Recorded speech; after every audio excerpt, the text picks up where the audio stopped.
Hi, what's up guys? Did you know that today is bee day? Not this bee day, but this bee day. Now it sounds like I'm saying bee day. And there is one country that achieved that. And can you guess which one it is? It's like half of my personality. It is Slovenia though. So if you love bees, and I don't see why you wouldn't, say thank you to Slovenia for making May 20th a worldwide bee day.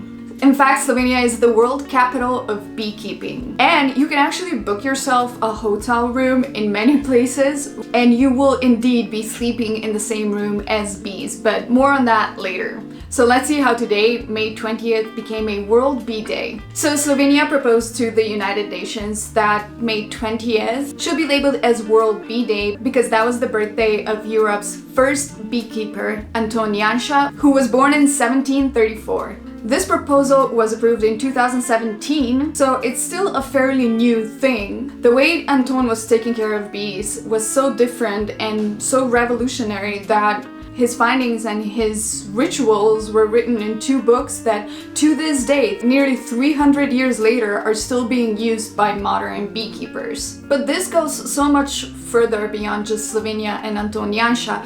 This day is to spread awareness about how important bees are in terms of pollination, food supply, plant reproduction, biodiversity, and so much more. Bees are essential to food production. They pollinate the crops, and if there is no pollination, the crops won't grow. They are also essential in supporting plants that provide food and shelter for other wildlife.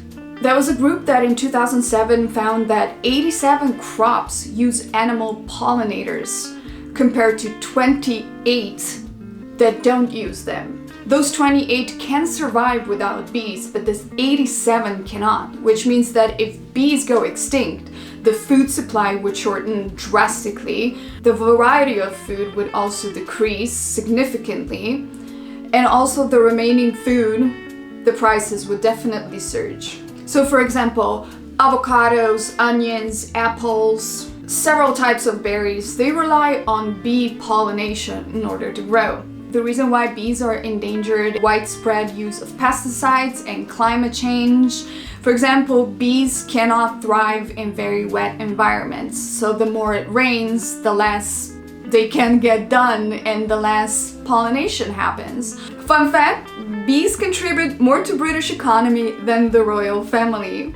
Bees contribute £651 million to the UK economy a year, compared to £150 million that the royal family brings in through tourism. So Slovenia has an indigenous type of bee. It is known for its characteristics of being humble, hardworking, resistant, and has an excellent sense of orientation. And it is said that those are the characteristics that are also seen in people who take care of those bees. And this type of bee is actually protected under the Livestock Farming Act.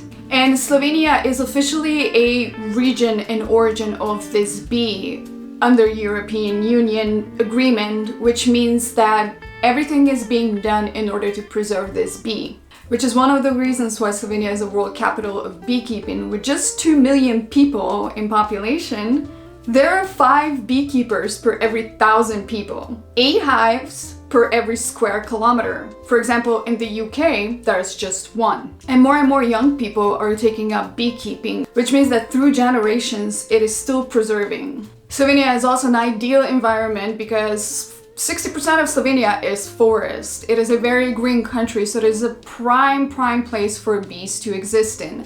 Even with the capital of Ljubljana, there is a lot of greenery and a lot of flowers everywhere. People make a point to put flower pots on their windows to help the bees and give them an environment to thrive. The capital of Slovenia, Ljubljana, actually has beehives on the top of this skyscraper, and they've been there since 2011. They are at the top of Cankarjev Dom, and that particular location produces around 120 kilograms of honey every year. The reason why the bees thrive over there is the proximity of all the forests. So despite this being a capital city, it is still so close to nature that the flowers and the greenery and the shrubs and the bees can thrive. So they're actually producing forest honey. So when they do harvest, Slovenia meets 67% of demand for honey in the country. Honey in general is very highly appreciated in Slovenia. We consume about 1 kilogram per capita per year. And if you Google Slovenian typical breakfast, there will not be a single picture that doesn't have honey on the table. When we were growing up, the breakfast that they served at schools would oftentimes be a slice of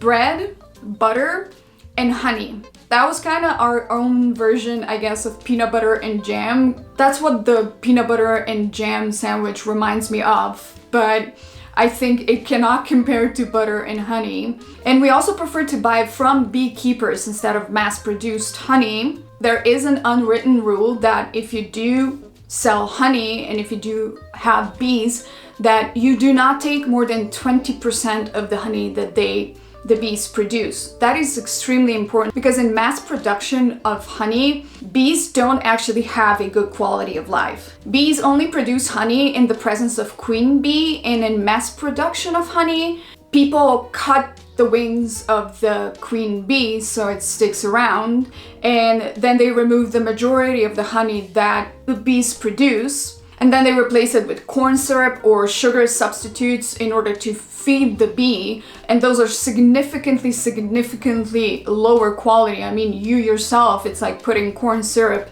in tea instead of honey.